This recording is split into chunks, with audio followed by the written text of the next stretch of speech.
Good evening and welcome to the regular meeting of the Kernersville Board of Aldermen. Today is Tuesday, September 1st. You can attend this meeting in the Kernersville Municipal Council chambers or on YouTube. We'll begin this evening with an indication by Reverend Pete Kunkel of First Christian Church of Kernersville. I'd like to recognize Reverend Kunkel. Thank you, Mayor. God, we come before you and we pray for our community. We pray for the COVID virus that you would take it away, that you would heal our land and restore us and around the world, that you would protect our law enforcement, our firemen, and all the responders, nurses and doctors, and all the people who are so essential to helping through this entire epidemic. And Lord, we pray that you would guide us and that you would give us wisdom, that you would be with our leadership tonight as they make decisions and follow their pathway that we know that you'll lead. So watch over us and bless us and keep us tonight. Do the things that you would do in us. In Christ's name we pray. Amen. Amen. Thank you, Pastor Kunkel. At this time, we'll have the Pledge of Allegiance. It's going to be led by Blaine Thompson, Alderman Chris Thompson's son. Pledge allegiance to the flag of the United States of America. Yeah, we to just the republic for which it stands, one nation, under I God, pledge allegiance indivisible, to the flag with liberty and of the United States of America and and to the republic for which it stands, one nation, under God, indivisible, with liberty and justice for all.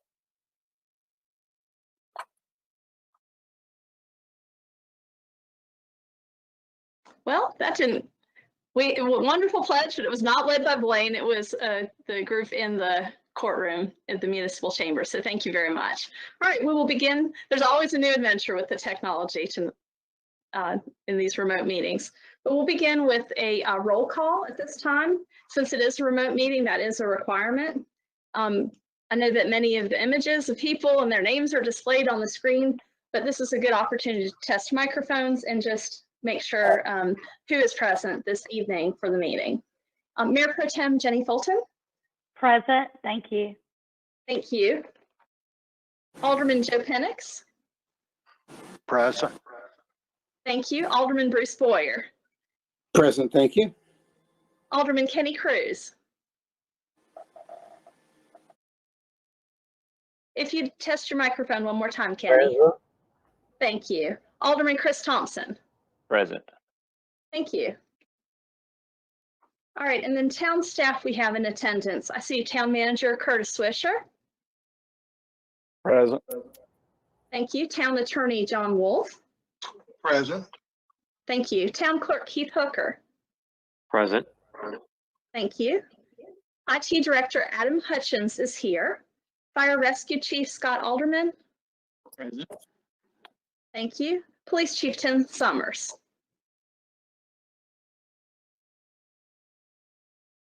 He's present. Okay, thank you. Public Services Director Dora Malpa. Present. Thank you. Our Human Resource Director Crystal Tanner, is she in the courtroom, Curtis? No, ma'am, she is not present.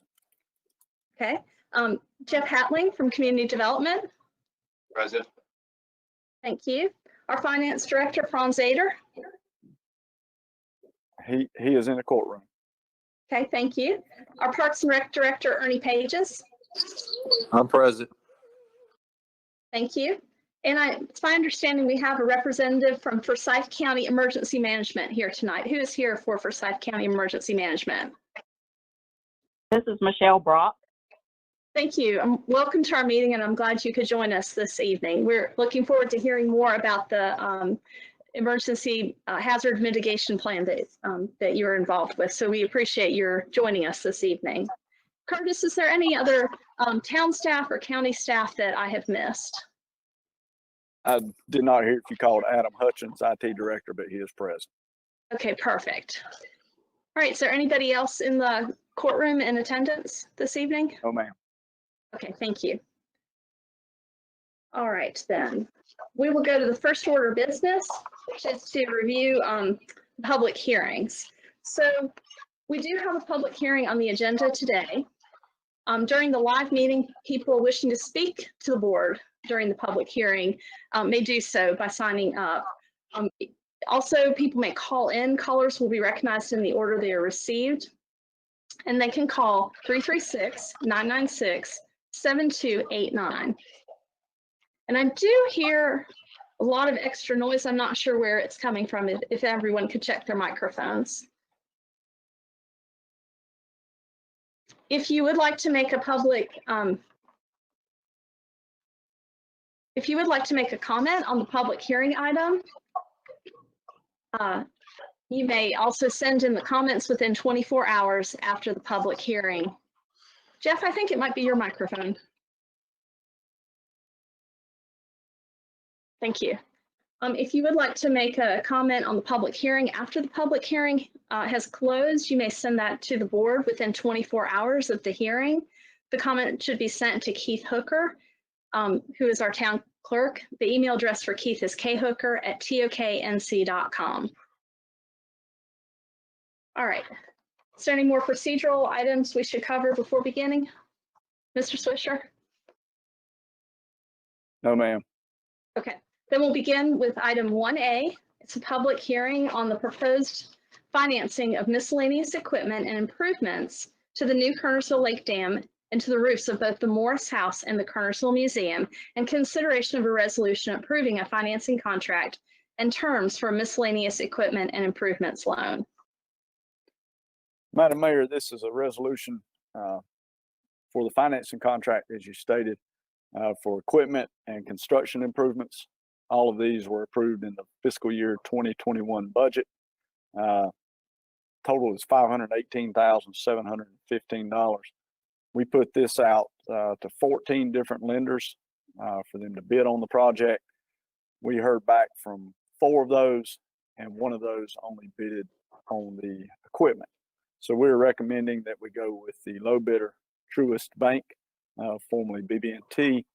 We've dealt with them in the past. They've always been a good lender to deal with, and so we're recommending going with them. They were the low bidder. Interest rate was 1.68%, as you have in the memo. I will be glad to answer any questions that the board may have.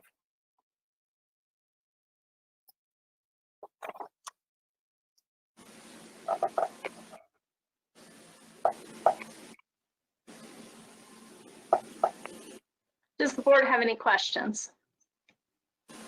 Am I correct? We have to meet again to approve this item. Is that correct? Unfortunately, yes, sir. Okay.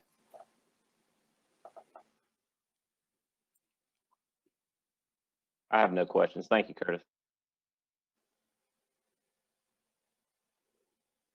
Okay, this is a public hearing. I'll declare the public hearing open. Is there anyone present in the courtroom who'd like to speak to this agenda item? No, ma'am. Adam, is there anyone who has called in who'd like to speak to this agenda item? No, ma'am. Seeing no one, I'll declare the public hearing closed. Let's see. This is our only public hearing. Do you want to go ahead and continue this to Thursday, 4 o'clock, 2 o'clock, noon? I prefer 4 o'clock. I agree with Bruce. I'm better at 4. That works. Okay. Do I have a motion to continue this item? I'll move that we continue the item to 4 o'clock on Thursday.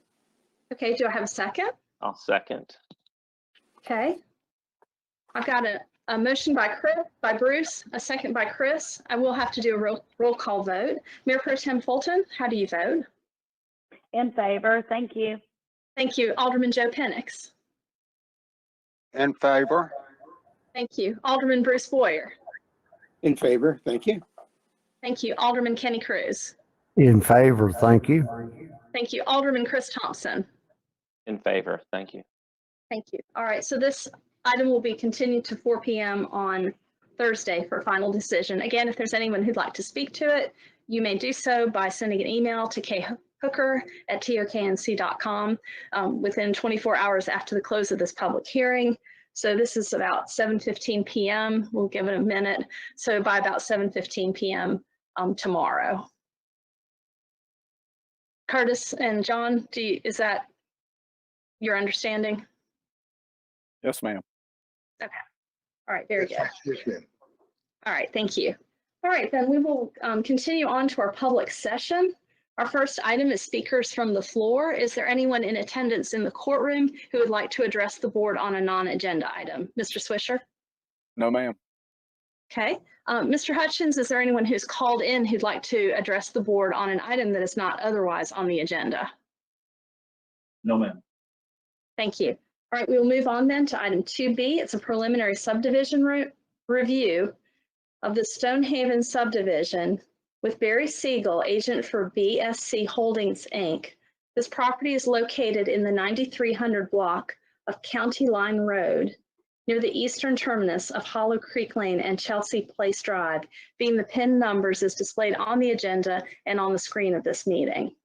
Containing a total of 36.87 plus or minus acres, petitioner is requesting a 52-lot subdivision with a density of 1.41 lots per acre for property currently zoned RS20. Mr. Hatling?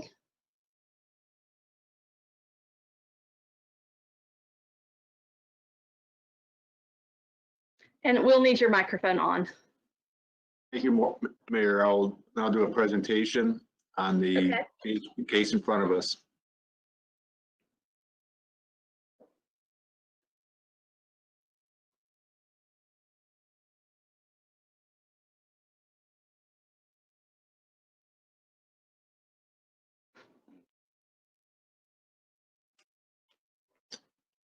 As described by the mayor, this property is located off County Line Road. It's currently zoned RS20, which is a minimum lot size, 20,000 square feet. There's 52 buildable lots. One lot is reserved for an off-site septic for lots 14, 25, and 26, 36.87 acres with a density of 1.41 units per acre.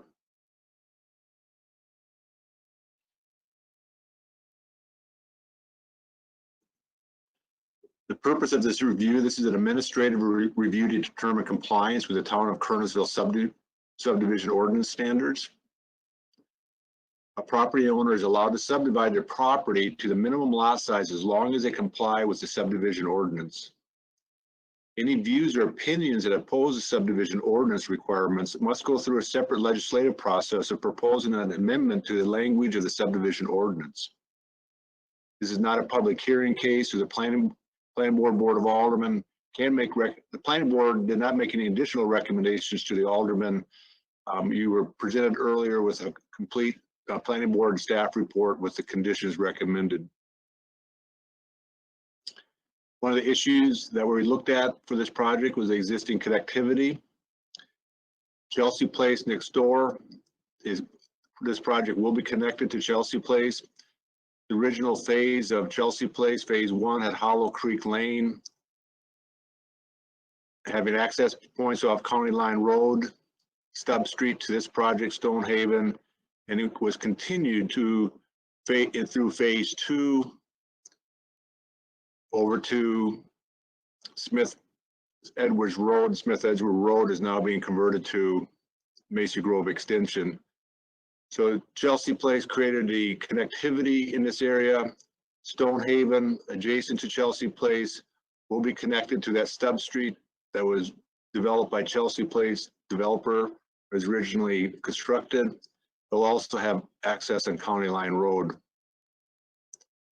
The Macy Grove Extension, the traffic pattern currently was Smith Edwards Road. The Chelsea Place neighborhood has expressed concerns that the new Macy Grove Road extension to North Main Street, which is estimated to be open this September, will encourage cut-through traffic from vehicles on County Line Road traveling to Macy Grove. The Chelsea Place subdivision streets that connect to Macy Grove is Hollow Creek Lane. Macy Grove Road intersection with Hollow Creek Lane will be a right-in, right out with a U-turn on Macy Grove Road just north of the intersection for drivers that need to travel south on Macy Grove Road. NCDOT has expressed that the right in, right out will discourage vehicles from using Hollow Creek Lane or Chelsea Place. Further on the traffic pattern, a concern is that the drivers on the County Line Road who want to go south on Macy Grove Road will use Chelsea Place or the proposed Stonehaven as a cut through versus going to the traffic light intersections of North Main Street, County Line Road, and the traffic light intersection of North Main Street and Macy Grove Road. Drivers heading north on Macy Grove Road heading to the County Line may use Hollow Creek, then Chelsea, or travel through the proposed subdivision. There's Chelsea Place heading down towards Macy Grove. Stonehaven will be heading, both those subdivision roads will then eventually go to Hollow Creek to the Macy Grove interchange. Staff feels that when Macy Grove Road opens, Chelsea Place and the proposed Stonehaven neighborhoods will experience cut-through traffic. The level of traffic will not be known until 6+ months after the Macy Grove Road is open, which staff feels is the typical period of time when drivers get into the new traffic pattern after a new road is opened. The Stonehaven subdivision is connected to Chelsea Place subdivisions. Driver on County Line Road heading to Macy Grove would be given 3 options. Drivers turning into Stonehaven to get to Hollow Creek Lane, then to Macy Grove Road, shown in the blue arrow. Second option, drivers turning onto Chelsea Drive to get to Hollow Creek Road, Hollow Creek Lane, and then to Macy Grove Road. Third, a driver's turn onto North Main Street and then to Macy Grove Road. Given these 3 travel options, traffic will have a greater chance to be spread out. If Stonehaven is not connected to Chelsea Place neighborhood, leaving only 2 options, Chelsea Place Drive will have a better chance of attracting additional traffic.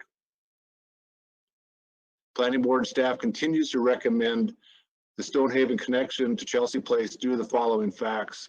Chelsea Place subdivision was designed for Hollow Creek Lane to be continued to the property to the east, Stonehaven. Secondly, Stonehaven is required under the state fire code to have 2 entrances. Thirdly, Stonehaven is required to be connected to the Hollow Creek Lane stub street under the Town Unified Development Ordinance. And fourthly, connecting Stonehaven to Hollow Creek Lane will enhance the distribution of traffic between County Line Road and Macy Grove, thus reducing the traffic on Chelsea Place Drive. Another issue that was brought up during the planning board meeting and with staff early on was stormwater. The developer went back and enhanced the stormwater system for the subdivision. They have designed 3 dry ponds, which means stormwater will flow to these dry ponds and fill the areas up during a stormwater event and slowly release the water during and after the storm. The site is being developed using the low density option with a total site build out area of 14.67%. As described in the staff memo to the planning board and to you directly to the mayor and board of aldermen, the applicant's engineer compared the current site conditions and the proposed site conditions along with the dry ponds, and he determined the stormwater will have a reduced peak runoff flow leaving the site for most stormwater events. We did get a letter from a professional geologist representing the property owner at 1781 Chelsea Place Drive.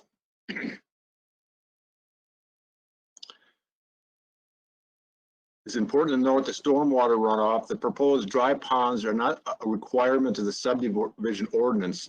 The applicant has volunteered to install the dry ponds to reduce the rate of runoff. Since the ponds are not a requirement of the town ordinance, there are no town standards that apply. Regarding the geologist has some comments on the wastewater disposal. As Mr. Nelson stated, who is the geologist, in his letter, the county soil scientist, Forsyth County Health Department, will do an on-site examination of soils. The Forsyth County Health Department will review the proposed septic systems once the home builder applies for septic approval. The town of Kernersville has no jurisdiction in septic system review. The geologist's letter and developer soil scientist letter was also attached to the memo provided to the Board of Aldermen and Mayor and also posted on the agenda. Responding to the geologist's letter should go to the Forsyth County Health Department.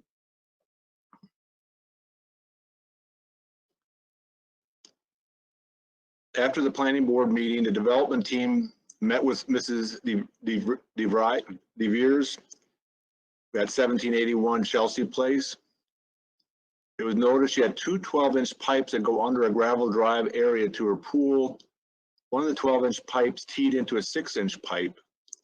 Developer agreed to replace a small section of 6-inch pipe with a 12-inch pipe, thus giving two 12-inch pipes. The proposed detention basin outlet has been changed to a 15-inch culvert. The cross-section area of two 12-inch pipes is 1.57 and the 15-inch pipe is 1.23. This will make the capacity of her pipes larger than the detention basin outlet pipes. They also left the lines of communication open if she had problems in the future.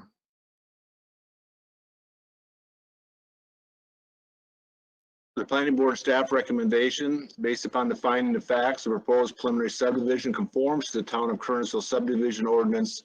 Staff recommends approval with the conditions as written in the staff report and planning board report, along with the new site plan with the 3 dry stormwater detention ponds. I'll be happy to answer any questions.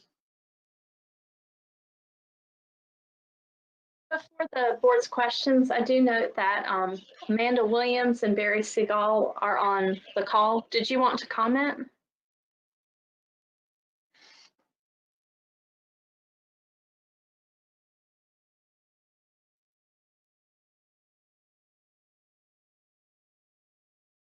Job of sorry. Good evening. This is Amanda Williams and Barry Siegel, and we are here to answer any questions you have. And I think Jeff did a really good job of summarizing what the plan is and our meeting with Mr. Breeze last Tuesday. We are planning to develop the subdivision for our home building company, Royal Homes of North Carolina. You may know them from the Glenstone subdivision off of Union Cross and Sedge Garden Road. And there's 52 lots. There's a few off-site septics. This will be serviced by Forsyth County's water, and like I said, mentioned septic. It'll be county roads with county ditches, and I think Jeff has done a good job outlining the proposed stormwater measures we've tried to do to take care of the runoff that's affecting the neighbors. So, do you have anything you want to add? Please. Good evening. This is Barry Siegel. Let me just comment very briefly on the existing situation. The field right now is virtually a barren field. It's not being cultivated, and the only vegetation on it is very, very sparse vegetation. And the soils are such that during an intense rain, with the very sparse vegetation, there's a tremendous amount of sheet flow or runoff from this field, okay, towards the adjoining neighbors. We believe, and the engineers believe, that certainly when the site is developed, just by the very nature of the individual lot owners having grass, that the lots covered in grass rather than a very sparse, almost like desert vegetation right now, would certainly reduce the amount of sheet flow runoff from the site. But more importantly, after listening to some of the neighbors' concerns and seeing some of the videos, we opted to go ahead and go the extra step to develop these 3 dry ponds, which basically will collect the surface flow, the sheet flow, channel it into the ponds, and then slowly let the water out such that it would reduce the amount of flow. And as Jeff had mentioned a couple of moments ago, we personally met with Mr. Reeves and kind of looked at her situation. She's right now getting the brunt of the water from the site. And we looked at her situation, and the engineer made some suggestions in terms of how we could improve her situation that Jeff basically summarized to you. So we certainly said we'd be more than happy to assist her in making those changes at no cost to her. And I'll answer any questions if you have them. Is there anyone else who would like to speak to this matter? Adam, is there anyone else who's called in? No, ma'am. Okay. Curtis, is there anyone in the courtroom? No, ma'am. Amanda and Barry, thank you for your comments. Do the aldermen have any questions? I'll start with Mayor Pro Tem Jenny Fulton. Do you have any questions of staff or of Mr. Siegel or Ms. Williams? Yes, Mayor. Thank you so much. Hey, Mr. Hatling, Jeff, I just have two quick questions. It looks like from the site plan, lot number 34 is under 20,000 square feet. It says 20,600, but if I look at the numbers and the dimensions, it looks like it's coming in around 19,700. Is that a problem? And the second question is, I thought our cul-de-sacs had to be 55 feet, and it looks like these are 50. I'd have to let the engineer or Barry Siegel answer the first question.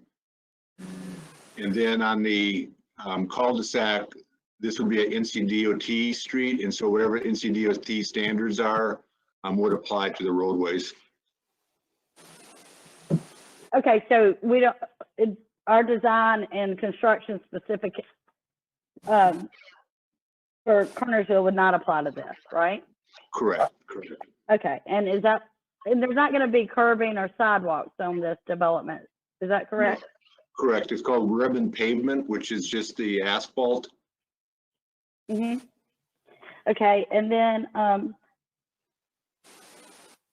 I did have a question about septic, but after your presentation, I don't think I'm supposed to ask it. So I would like to make sure that every lot is meeting our minimum standards and our requirement, because it looks like there's one, possibly two that may not.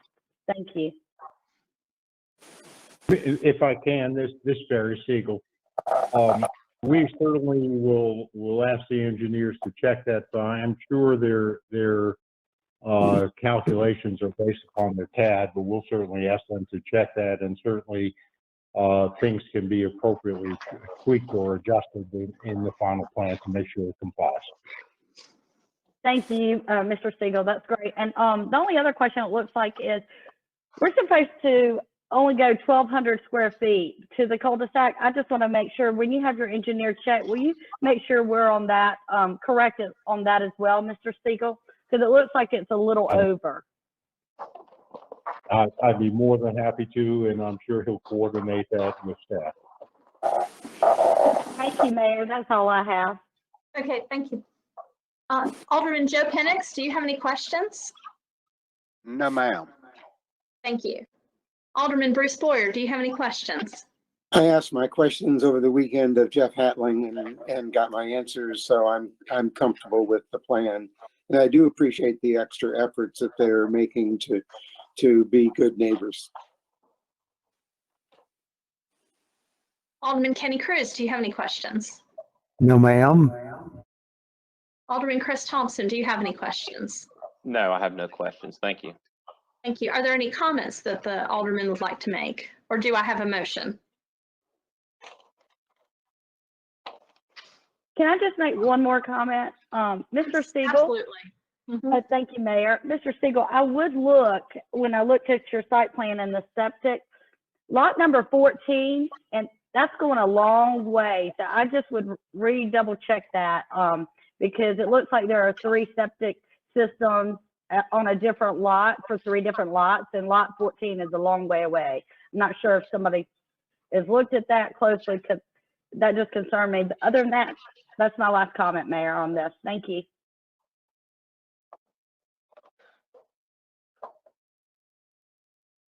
Mayor, you need a motion to continue to Thursday at 4. This is not a public hearing, so we can actually vote on it today. Okay, great. I'll make a motion to approve. Okay, I have a motion by Chris Thompson. I'll second it. I have a second from Bruce Boyer. I saw Jeff Hatling, you turned on your microphone. Did you have any more comments or? Do not. You did not, okay. All right, I've got a motion and a second. Mayor Pro Tem Fulton, how do you vote?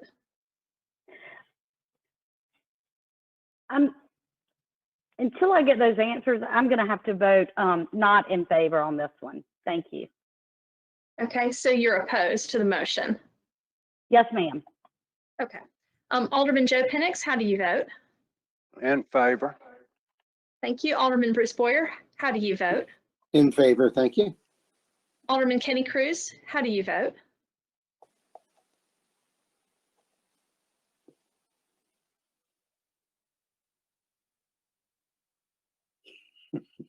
Kenny, hit your mute button. In favor, thank you. Thank you. Alderman Chris Thompson, how do you vote? In favor, thank you. Thank you. The motion passes 4-1.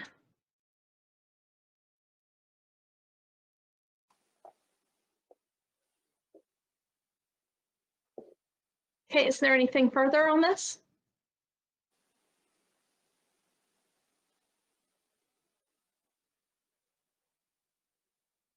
Keith, did you get the vote?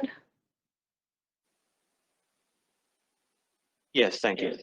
Okay, thank you. All right, then we'll move on to item C, consideration of a resolution to adopt the Northern Piedmont Hazard Mitigation Plan. From Forsyth County Emergency Management, we have with us Michelle Brock. Curtis, did you want to start, or Chief Alderman, or is Michelle beginning? I'll just say it's a plan, joint effort among I think it's 8 different counties, Forsyth County being a part of that. And I'll turn it over to Chief Alderman if he has anything to add, and then Ms. Brock can update the board on what the plan is about. Thank you, Manager. Good evening, Mayor and Board. I just wanted to before we turn over to Michelle, just say that we are very appreciative of Winston-Salem Forsyth County Emergency Management and their staff. They do such an excellent job in coordination. And they're a great partner to work with. They have a tough job in coordinating a lot of jurisdictions and agencies, and we're just very appreciative of them. And that's all I have. Thank you. Ms. Brock? All right. Good evening, everyone. Thank you for letting me join your meeting. And I appreciate that from Chief Alderman. And, you know, I was going to start this out by actually throwing kudos at him because just so you all know, I don't know if you're aware, but Chief Alderman and many of his personnel are part of our incident management team for the county. And we have all been through a tough time with this COVID thing, and they have stuck with us and continue to help us on a pretty much a daily basis to make sure that we are coordinating resources for the entire county and managing the incident in partnership with public health. So thank you very much to Chief Alderman. He's always been a great advocate of emergency management, always inviting us to the facilities that he manages to conduct training. And so we greatly appreciate that partnership. So thank you to the town of Kernersville for supporting his efforts and the efforts of emergency services in your jurisdiction. All right, so the hazard mitigation plan. So it is called the Northern Piedmont Regional Hazard Mitigation Plan.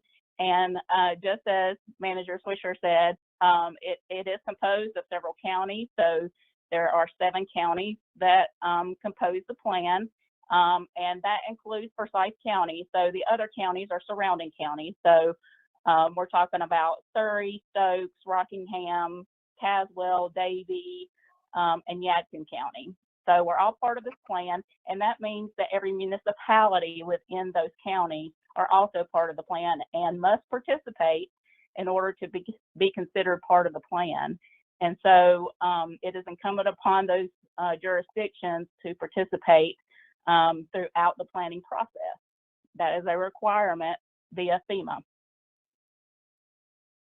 So what do we do with this plan? What is it for? Mitigation is to make sure that we are lessening the blow from the different types of hazards that we are vulnerable to.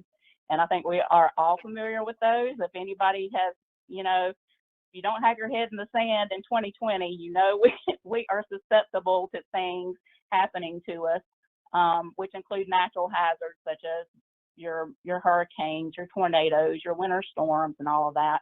But this plan actually in its update is going to include hazardous materials, technical hazards, and it also includes infectious diseases. And I think, you know, if we'd have been talking about this a year ago when we started this planning process and we were talking about infectious diseases, we weren't even looking at a pandemic.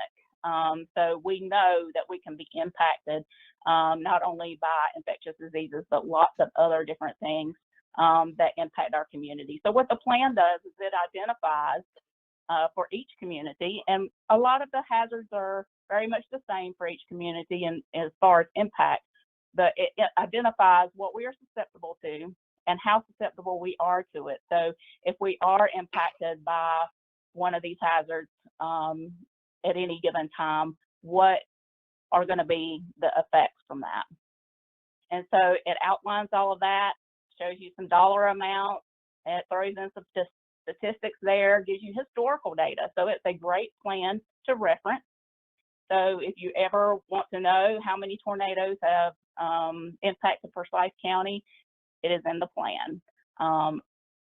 And lots of different statistics are included in that. But also what the plan does is it allows us as a county to make a determination and to do some planning as far as mitigation. So it outlines in there what each jurisdiction and each county wants to do moving forward to mitigate the different hazards within our community. And mitigation actions could be in the form of first protection, you know, so our floodplains, and I know Jeff Hatlin's very familiar with all of that. What do we do to protect those? What kind of structural projects we include, capital projects, that kind of thing. Emergency services, how do we enhance that so that we are responding when we are impacted by hazards? So that's what the plan does, is it says, okay, and who's going to be responsible for these different mitigation actions? And so Kernersville has its own section in there. It shows what you're susceptible to and what kind of mitigation actions need to be implemented over the next 5 years from the time this is the length or the life of the current plan. So in 2025, I have to update it once again. But in all of that time, those 5 years, it is a good idea for our community to think about what do we need to do to make sure that we are less susceptible to the different types of hazards. So this plan is one of the only plans that is required by the federal government. And in the Disaster Mitigation Act of 2000, it was outlined that you will participate in hazard mitigation, and you will have a plan for your community in order for you to be eligible for disaster reimbursement from FEMA. So if you want public assistance dollars when something happens in your community, you must show that you have been a participating jurisdiction in mitigation planning. And so that's why we do it more effective now. So we include a region. It costs less to do it that way. And at first, it really scared me to go in with other jurisdictions or other counties to have our mitigation plan done that way. But in the end, it's more cost effective, and it really does outline everything that a single jurisdiction plan would outline. So if you have any questions about the plan, I'm more than happy to answer those for you. What will happen upon your adoption of the plan, and you should have a copy of the plan available to you. But what happens after you adopt it is it goes to North Carolina Emergency Management, and North Carolina Emergency Management will look over it, hash through all of it. They have a crosswalk that they use, and then it will go to FEMA. Once it meets their North Carolina's approval, it will go to FEMA for their final approval, and it will be an official FEMA. Are there any questions for myself or Chief Alderman about the plan? It sounded like you your voice faded out a little bit towards the end. It'll be an official, what? It's an official document. Okay. And FEMA will have a copy of it, as well as North Carolina Emergency Management. Okay. Thank you. Does anyone have any questions of Ms. Brock or of Chief Alderman? Mayor, I do, if that's okay. Go ahead. I just checked. Where is our plan located? Can I pull it up online, get a copy of it? I'd love to read the plan. Chief? Okay. Has a plan. He has the link to the current plan, and it will be available at readyforsight.org. The plan that's in effect right now is there, but the new updated plan will become available online after its final revision, and that will take place after all the jurisdictions have adopted it and it's been approved by North Carolina and FEMA. But there is a link in order for you to be able to read the plan. And you said that was at forsythready.org? Readyforsight.org. Oh, I had it backwards. Okay. Perfect. Thank you.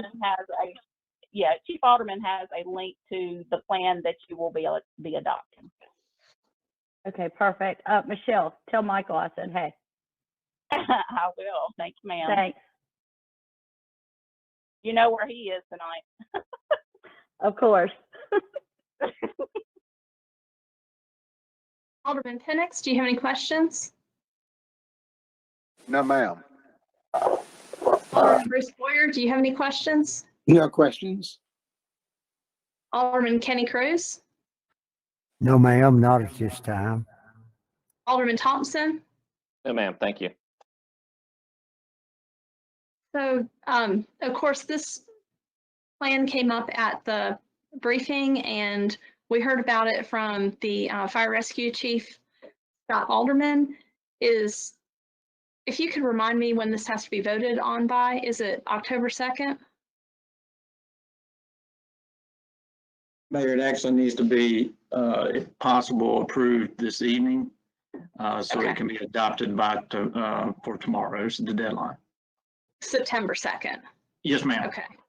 Okay. And you've had a chance to review of course, you've worked on the plans when they've been Forsyth County specific, and this is a bigger regional plan, but I've talked with you about this, but if you would like to speak to the board as to the comprehensiveness of this plan or the fit of this plan with what Kernersville's response is and our policies and procedures, and what you would recommend as our fire rescue chief, I'd like to give you a moment to talk with the board about that.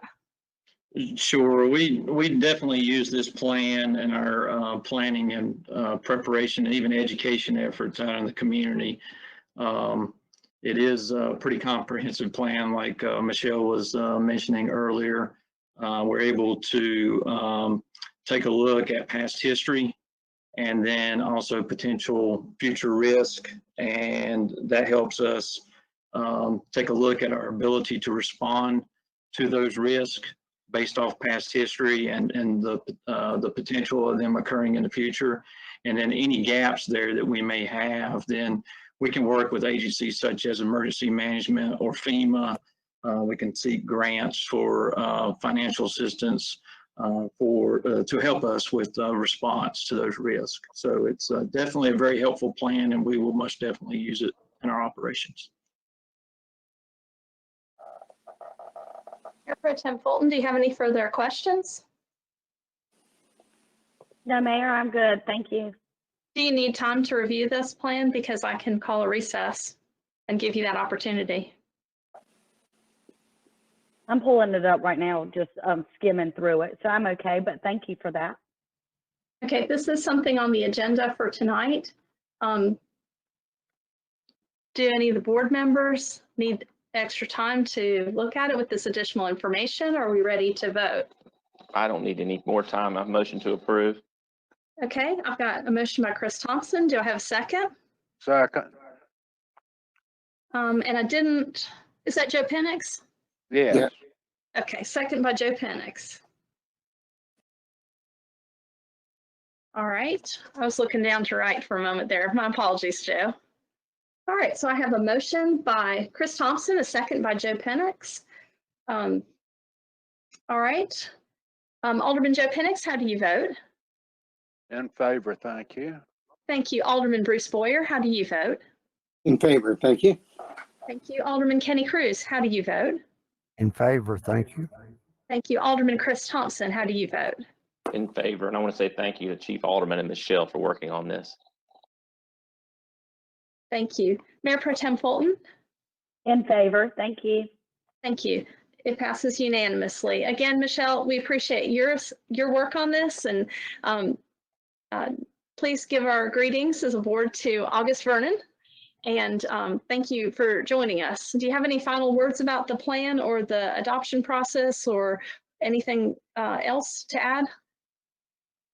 No, I'd like to say thank you for having me, and thank you for supporting everything that you do with emergency management and emergency services within your jurisdiction. Really appreciate it. And if there's anything that we can do for you in the future, if you have any questions, feel free to email me. Thank you. All right, we will then continue on to item D, which is consideration of a resolution setting the public hearing for a voluntary annexation petition by Aberrant Properties, Inc. for property located at 214 and 216 South Bunker Hill Road containing 1.292 acres, more or less. Mr. Swisher?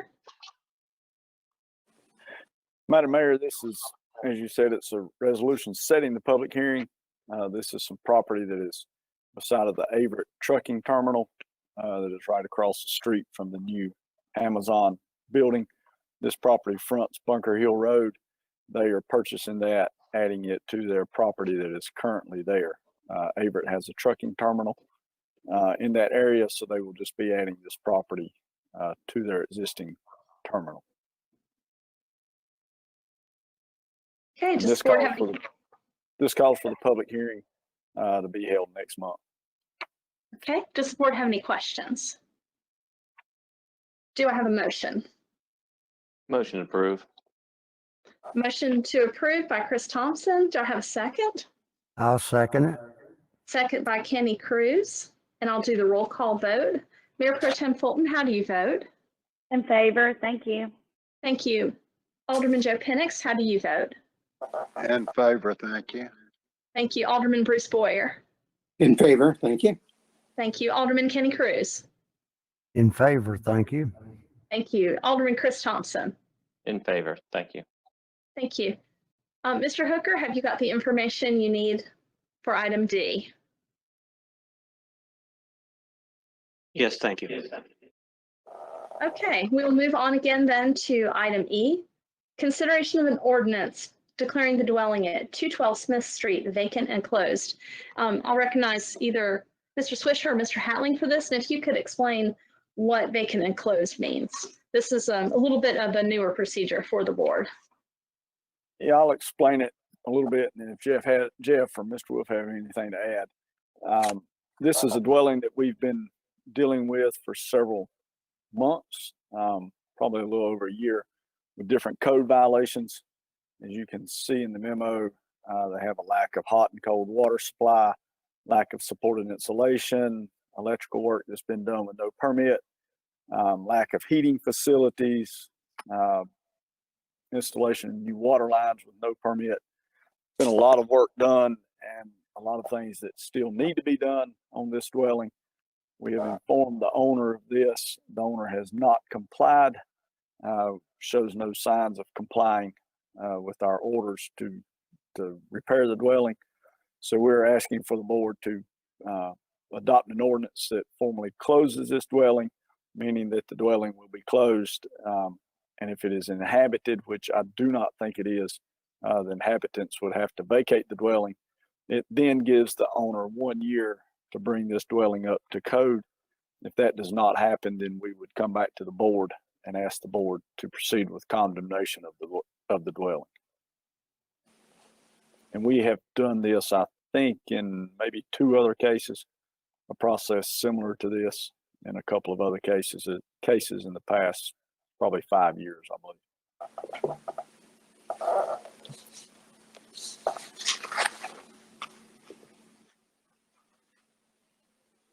Are there any questions?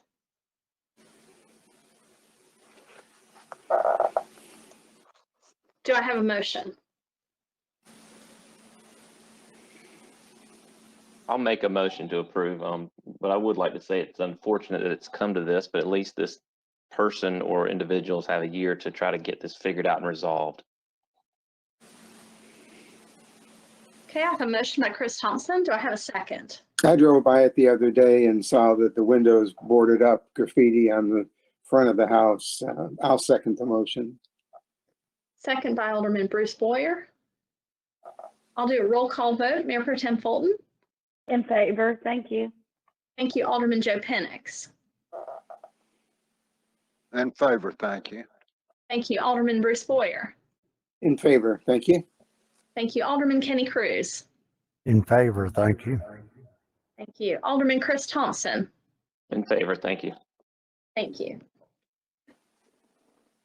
All right, item F, if we're ready to move on, is consideration of a revised agreement for fire protection services within consideration of a revised agreement for fire protection services with the town of Walkertown. And my understanding is that this includes the area that was formerly Johnson Controls, which is now Clarius LLC. Mr. Swisher, would you like to present this item? Yes, Madam Mayor, we currently have an agreement with the town of Walkertown to provide fire protection services in the area. Basically, it runs along Mountain Street, as you mentioned, all the way up to the former Johnson Controls. It goes a little bit west beyond that area. We were approached by the officials in Walkertown about the possibility of providing them with inspections and investigations along with fire protection services. Chief Aldermen worked with their staff to come up with this revised agreement. We're recommending to you tonight that we enter this revised agreement, which will provide Walkertown with fire protection services as well as investigations and inspections. Our current agreement that just had fire protection services was for $10,500 per year. This new agreement is for $18,000 per year. So a little bit of a bump for those extra services. It's a good fit since we do provide fire protection services in those areas. We will now be doing the inspections of the structures in those areas as well. So that will be beneficial to our folks as well as Walkertown. And I'll be glad to answer any questions. Chief Alderman can also answer any that the board may have. How often do we do inspections of buildings like this? I'll let Chief Alderman answer that. He can tell you exactly where I would be guessing at best. Yes, it depends on the type of occupancy. Clarius, for an example, is considered a hazardous occupancy due to the nature of what they manufacture there.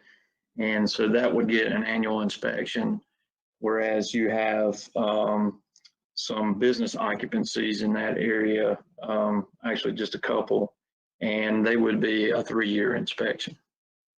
Okay, thank you. Thank you, sir.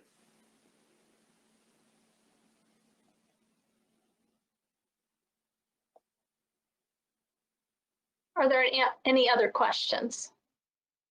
I just have one quick question. In this agreement, is Keith doing that or Mr. Wolf's office?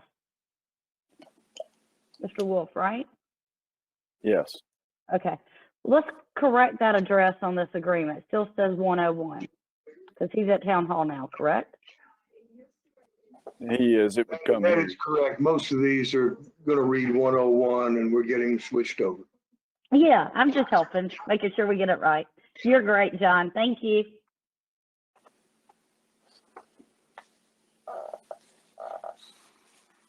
Any further questions? No, ma'am. And if you're ready for a motion, I'll make it. Okay, I have a motion by Mayor Pro Tem Fulton. Do I have a second? I'll second.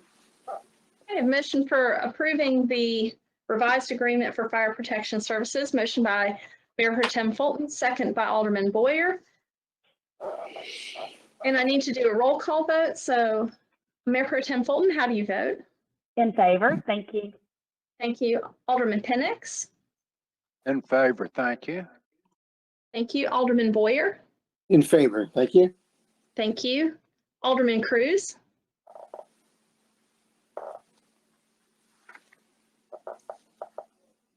In favor, thank you. Thank you. Alderman Thompson. In favor, thank you. Thank you. It passed unanimously. Okay, we are to the next item, which is item G, consideration of a resolution declaring property surplus and authorizing electronic auction. Mr. Swisher? Madam Mayor, this is one of the auctions we do on a yearly basis with surplus equipment. We're required to have the board declare that equipment surplus, and then we will auction it off. We are recommending using Gov Deals to do that auction. You have the list of equipment in your packet.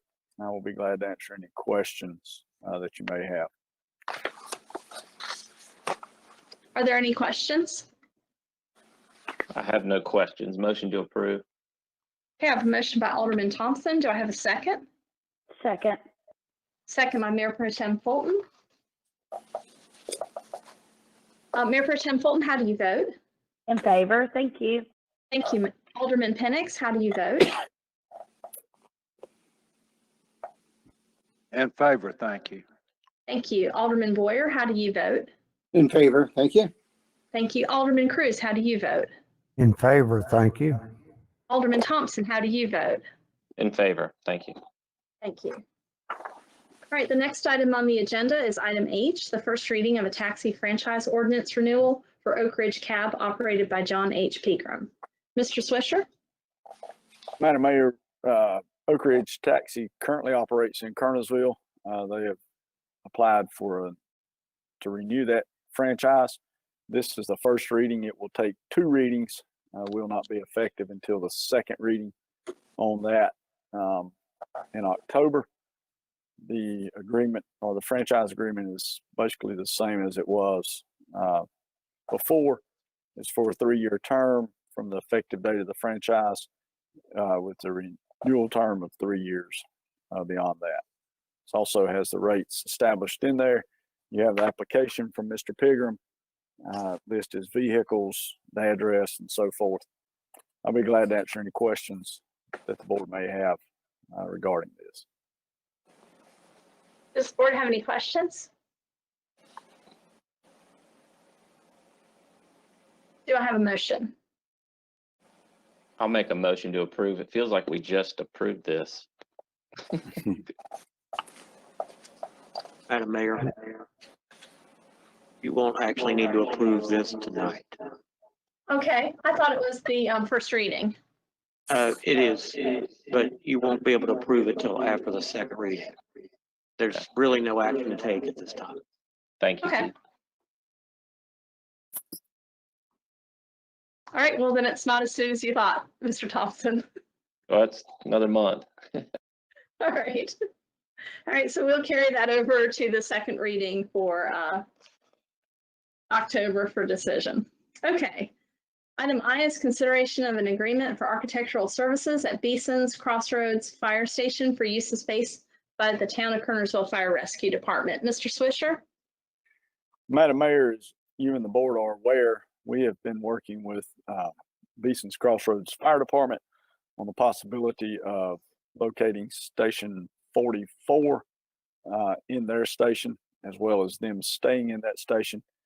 We have that agreement basically worked out, and we'll be bringing that to the board at some point.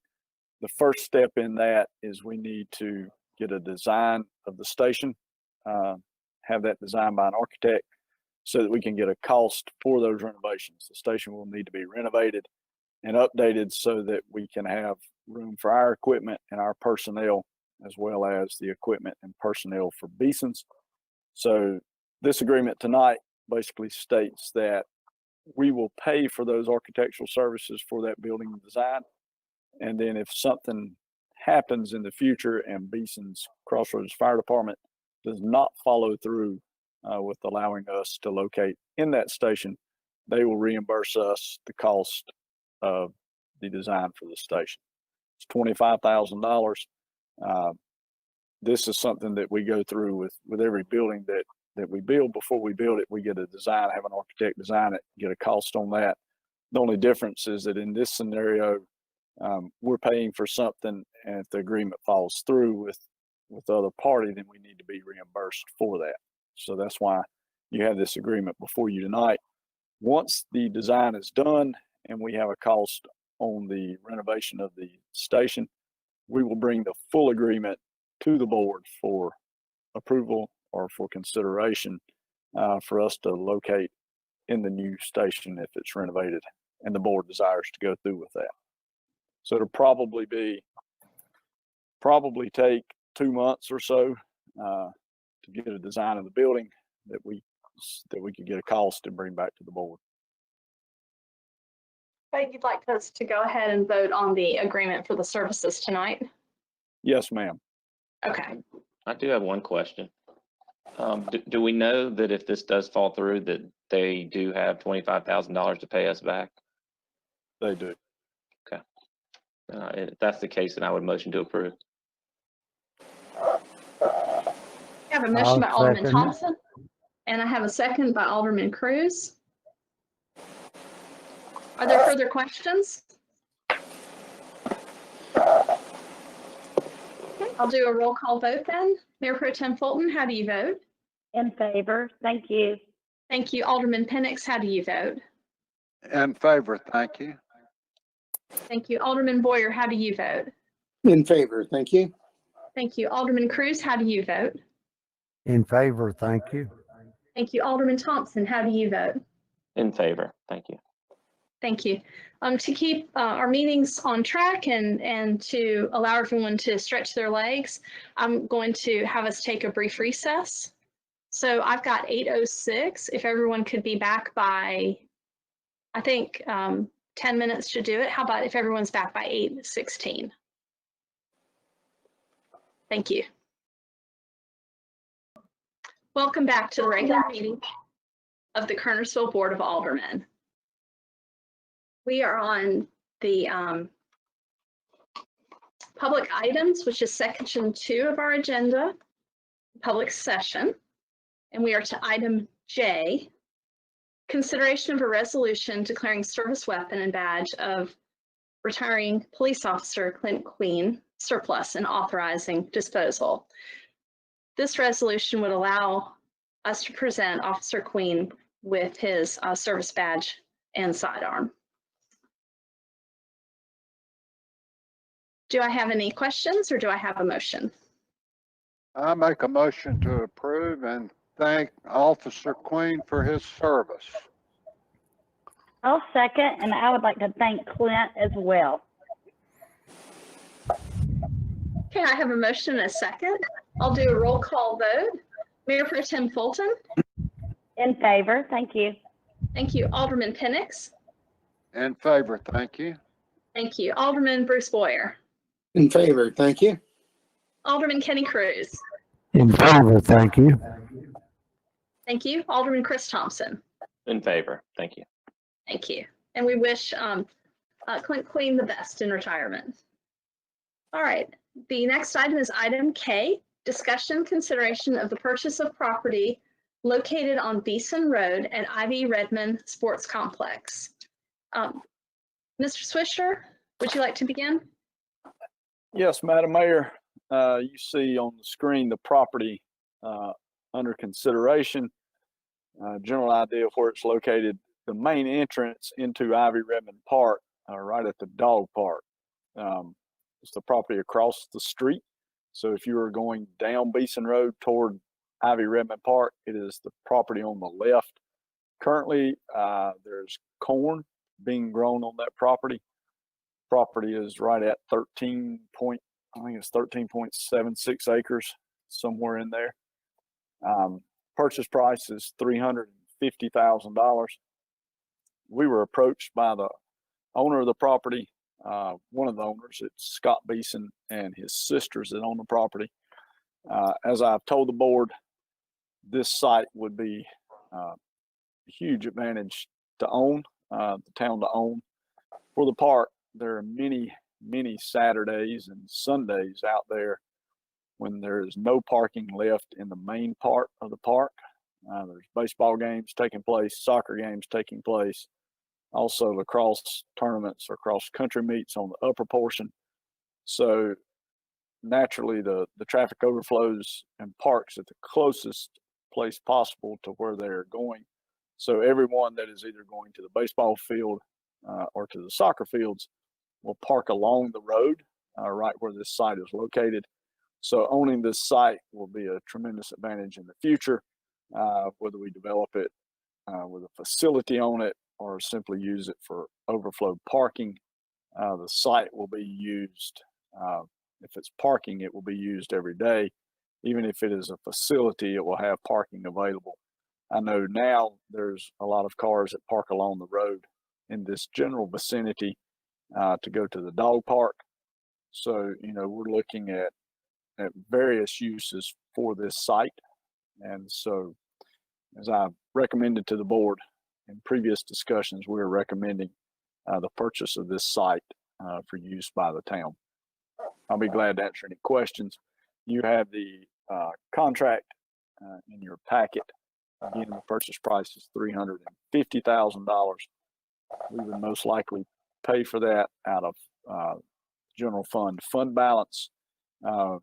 Option in the future to go back and finance that property if necessary. But right now, the recommendation would be to pay for that out of the fund balance. Does anyone have any questions? I would like to make a motion for approval. And I would also like to thank the Beeson family for cooperating with the town of Kernersville for many years on other property associated with the park. First 75 acres of Ivy Redmond Park was part of the Beeson tract, and they worked with us very well on that, and they continue to support the town of Kernersville. So I make a motion for approval. Do I have a second? I'll second that, and I think it's a great opportunity for us. All right, is there any further discussion or questions? All right, I'll call the roll then for the vote. Mayor Pro Tem Jenny Fulton, how do you vote? In favor, and I just want to say thank you to Alderman Penix because I know you helped, so I appreciate it. I think it's great, so thank you. Thank Alderman you, Jenny. Alderman Joe Penix, how do you vote? Vote in approval, thank you. Thank you. Alderman Bruce Boyer, how do you vote? In favor, thank you. Alderman Kenny Cruz, how do you vote? In favor, thank you.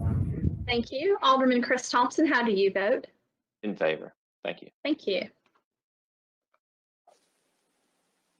All right, do you need anything further, Mr. Swisher? No, ma'am. Okay, thank you. All right, item 3 is our consent agenda. All of the following matters are considered to be routine and will be enacted by one motion with no separate discussion unless a board member or citizen so requests, in which event the matter will be removed from the consent agenda and considered under the following item. A, approval of minutes for the July 29 briefing. B, approval of minutes for the August 5 regular meeting. C, consideration of a lease with the Kernersville Little Theater for the Harmon Park building. D, consideration of an ordinance for temporary road closings for the downtown trick or treat. Would anybody like to see any of these items removed?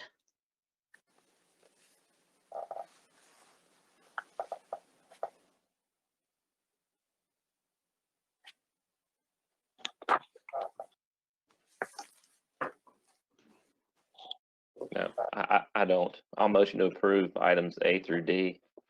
Okay. All right, I have a motion by Chris Thompson. Do I have a second? I'll second it. Second by Alderman Bruce Boyer. We'll do a roll call vote. Mayor Pro Tem Fulton, how do you vote? In favor, thank you.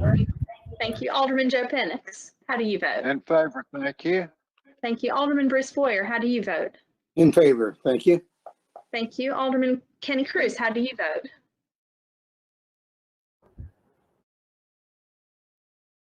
In favor, thank you. Thank you. Alderman Chris Thompson, how do you vote? In favor, thank you. Thank you. All right, there were no agendas removed from the consent. There were no items removed from the consent agenda, so now we are to speakers from the floor. Mr. Swisher, is there anyone in attendance who'd like to address the board on a non-agenda item? No, ma'am. Thank you. Mr. Hutchins, is there anyone who has called in to address the board on a non-agenda item? No, ma'am. Thank you. The next item on the agenda then is the town manager's report and miscellaneous. Mr. Swisher? Madam Mayor, I have one item that is on your agenda. It is a petition from Trad Baptist Church. They're asking to abandon DOT maintenance for a portion of road. You see it on the map there. This portion of road, I didn't even know it was still a road. For those of you familiar with this, if you go down Wicker Road past Maston Drive, there is a gate there. Beyond that gate, there is a gravel road that is on the property of Trad Baptist Church. And that is a road, still a DOT road, evidently. And so Trad Baptist Church is asking for DOT to end the maintenance of that, abandon maintenance of it. DOT is fine with doing that. They're asking us to concur since it is in our ETJ. We have no problem with that. I did ask DOT if it gets paved in the future, who is responsible for the maintenance of that. That would become, that would be Trad Baptist Church. If they pave it in the future, they're responsible for the maintenance of it, unless somehow it is built to the town standards and then the town takes it over. But otherwise, it will be their responsibility.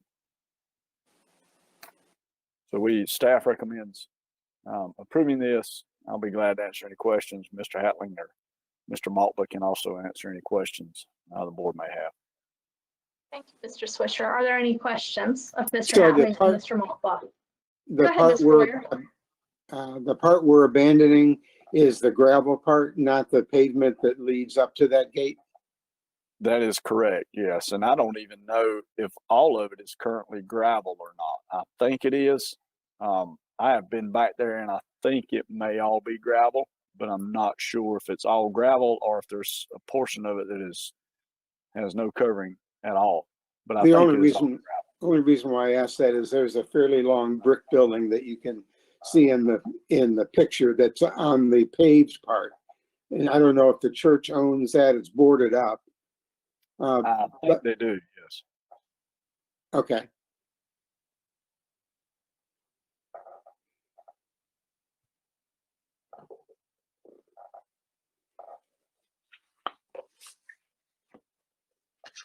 Do we need a motion on it? That would be great. I'll make a motion to approve turning the maintenance over to Triad. So I think it's technically to abandon the NCDOT maintenance. Okay, abandon DOT maintenance. Okay, I have a motion by Kenny Cruz. Do I have a second? Second. Second by Alderman Joe Penix. And we'll do the vote by roll call. Mayor Pro Tem Fulton, how do you vote? In favor, thank you. Thank you. Alderman Penix, how do you vote? In favor, thank you. Thank you. Alderman Boyer, how do you vote? In favor, thank you. Thank you. Alderman Cruz, how do you vote? In favor, thank you. Thank you. Alderman Thompson, how do you vote? In favor, thank you. Thank you. All right, matters to be presented by the town attorney is the next thing on our agenda. Mr. Swisher, did you have more? I have just one more item, Madam Mayor. It's a quick item. I just wanted to let the board know that Next Step Ministries has requested use of the courtyard for their candlelight vigil for victims of domestic violence. They will be holding that in October. So I want to let you know that that would be taking place. Typically, organizations can use the courtyard since it is a public space. We have in the past, some organizations have submitted a formal request and the board has voted on it. So you can certainly do that if you'd like to formally vote on that. And then also in the past, we have just approved them, other organizations, to use the courtyard. So if you would like to vote on that, I wanted to make you aware of that because they will be holding it there in October. I spoke to their director today, told her she was free to hold the vigil there. We will be possibly assisting them with some a sound system, and also explain to her that you have to follow the outdoor gathering limits for mass gatherings. She is aware of that. They will be following those and so forth. So I just wanted to make the board aware of that. If you would like to formally vote on that, that's fine, but there's no formal vote required.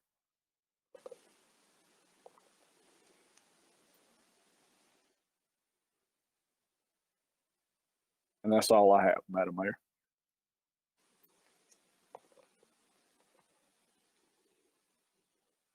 Is it a consensus of the board to continue to have the town manager grant approval to organizations for use of the courtyard area? Yes, ma'am. I'm good with Curtis making those decisions.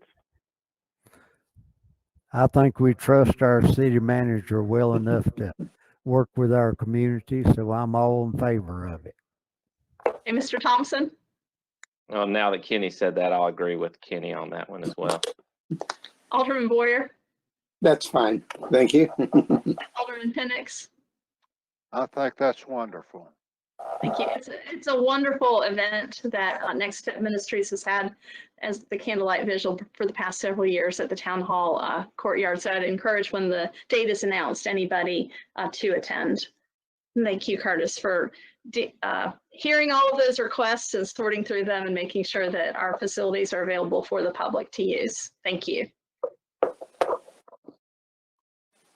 All right. Do you have anything else to present? No, ma'am, I do not. Okay. All right, matters to be presented by our town attorney, Mr. John Wolf. I have nothing, Madam Mayor, not even a closed session. Thank you. Matters to be presented by the mayor and board of aldermen. I'll start with Mayor Pro Tem Fulton. Just a couple things. I want to congratulate Adam and say thank you for being Employee of the Year. You do a great job, and it's been a tough year, so I want to say thank you that. Also, after Governor Cooper's announcement today, very excited. Our playgrounds will be open on Friday. Is that correct, Curtis? That is correct. Yay! So does that mean basketball goals go back up or not? I will have to look. I've not read the entire executive order, so I do not know for sure if basketball courts are included in that or not. Okay. Well, I'm just really excited to see kids out there playing again. And then, Mayor, just let us know, does this mean we go back to in-person next month or no? Since we're in phase 2.5 on Friday. Yes, actually, I spent most of the day working on that. And Mr. Swisher and I've been talking about what would be required for it. There's still a low number of people allowed in an indoor gathering, 25. So that could be a concern, since there's a lot of considerations to make sure that everyone would be accommodated at the meeting. And then there's some other considerations. I was on a conference call with one of our local doctors of infectious diseases, David Priest from Forsyth Hospital, Novant Health System, talking about ways to reduce the spread of transmission. No, I think that our town, and I've talked with Mr. Switcher about this and Doran Maltba about this, our town has adequate supplies for wiping down surfaces and keeping surfaces clean. We have made some efforts, to have face masks available and available for the public, so that could help with the issue of droplets. But there's another way that COVID-19 is thought to spread, which is aerosol, which can linger in the air. And so there's some concerns about social distancing and the number of people at the meeting, the length and duration of our meetings. So there's other concerns that we're looking into to try and find a way to have everyone comfortable to come back to a meeting at Town Hall.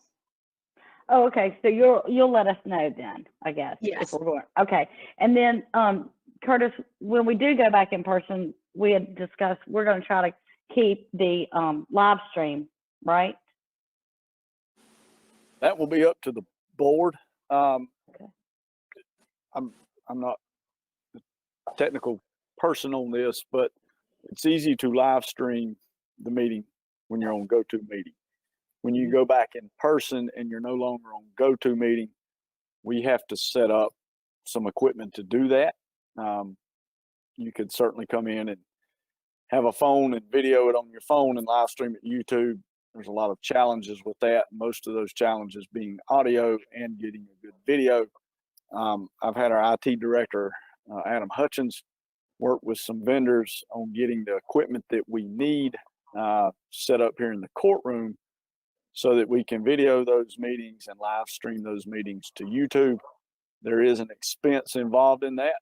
We do not have the money budgeted for that, so the board would need to approve it and approve the budget amendment to do that.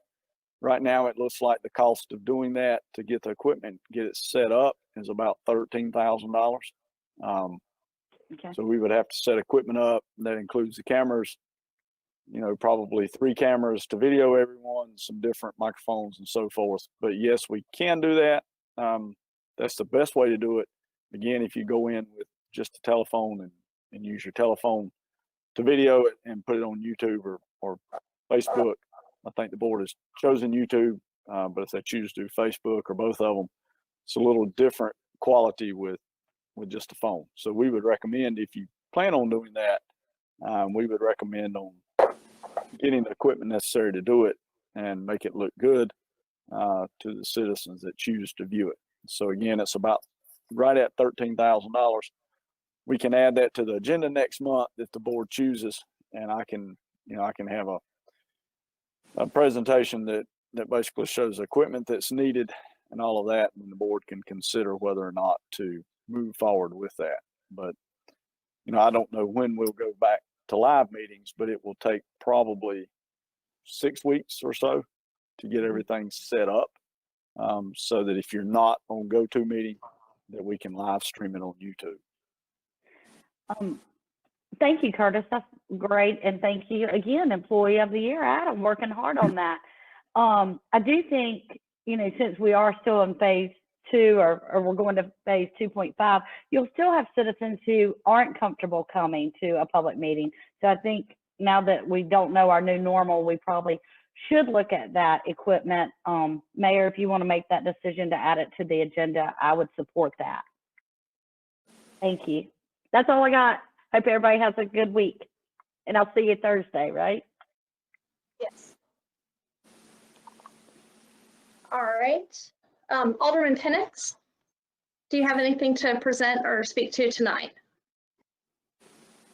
No, ma'am. I'm just looking forward to when our governor goes to phase 2 3/4.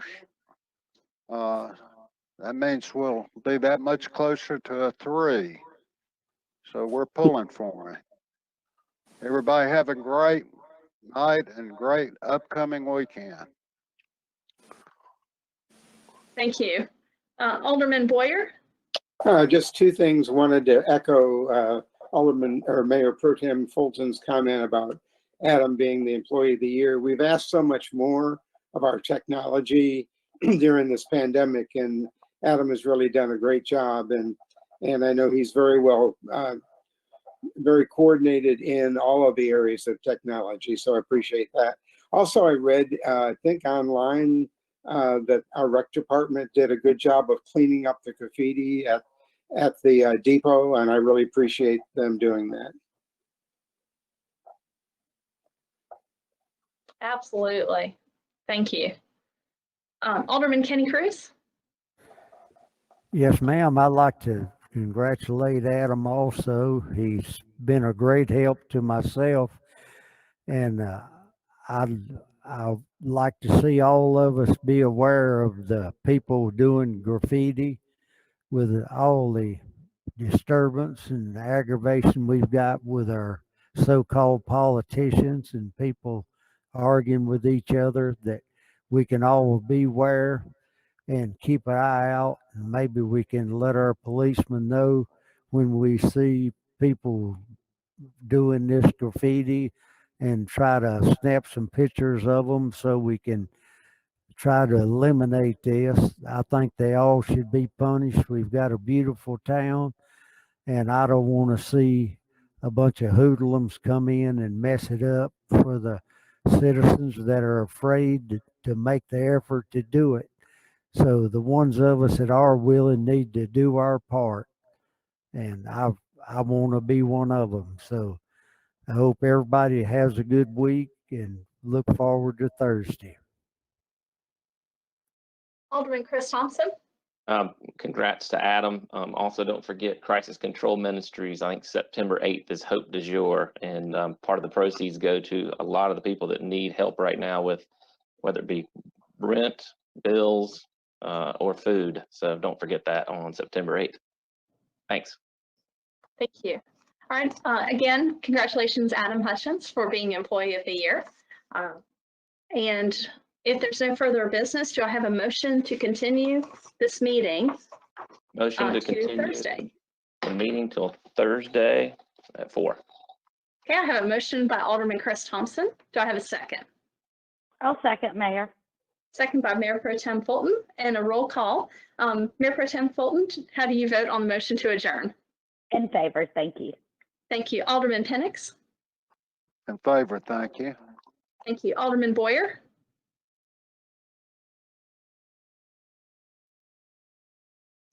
If you could repeat that, Bruce.